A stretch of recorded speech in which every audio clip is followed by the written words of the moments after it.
power. When you release that voice of yours, God hears it and God begins to move things.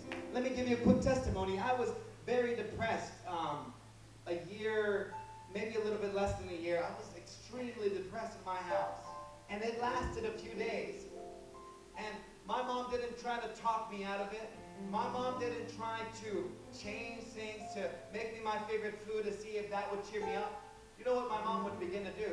She would begin to sing. She would begin to sing this revolutionary song of God's triumph, of God's victory, of God's greatness, of God's glory.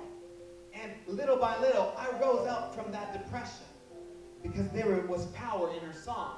There is power in your song, sister. There is power in your song. When you begin to sing, things begin to move around. Things begin to change. God begins to move. God begins to act. Your song is a spiritual weapon, sister, and don't you ever forget it. Don't you ever forget it. You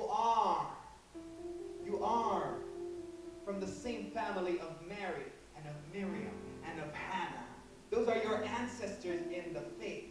You have the same voice in you, that same power hidden inside of you. God is active. But Mary does something that is strange, I think.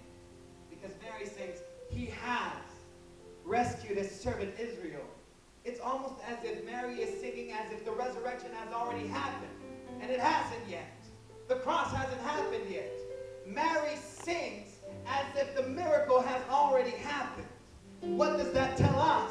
We need to prophetically declare things as if they have already happened. We need to sing of God's victory as it has already happened. If I am sick, this means I have been healed and I will worship the Lord. If I am poor, I say I am rich in Jesus Christ. I have all heavenly provision.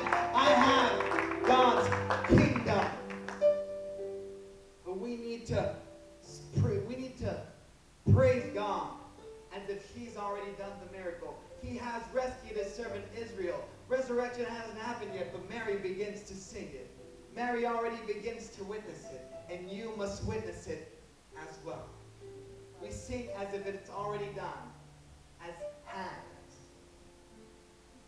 So, very quickly, God's kingdom begins with worship. With worship. In the depths of who I am, I rejoice in God, my Savior. Let us sing, because God has already won. God has already put the horse and the rider away and thrown them into the sea. Brethren, God bless you. Let us receive our pastor at this time.